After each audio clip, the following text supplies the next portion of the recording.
Thank you, Marks. This is scene 7 of event number 39. Swimming team 1 is Antico Rexhan Gabriel of Cavite Cities. Lane 2, Carbonell Rod Andre of Montessori Credit School. Lane 3, Tagapang Jessie of Proventure Swim School in Water. Lane 4, Awaran John Mark of Province School. Lane 5, Maria Alvashan of Proventure School in Water. Lane 6, Montreal Question Anton of Pinamangan Swim School Major. Lane 7, Reyes Arjun Shell of Pussy Waves.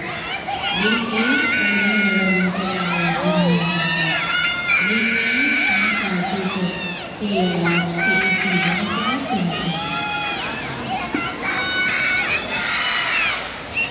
Calling the attention po of coaches, parents, at the back of starting line. With all due respect, please makiklear lang po yung area para makagalaw po ng maayos ang swimmer. Salamat po.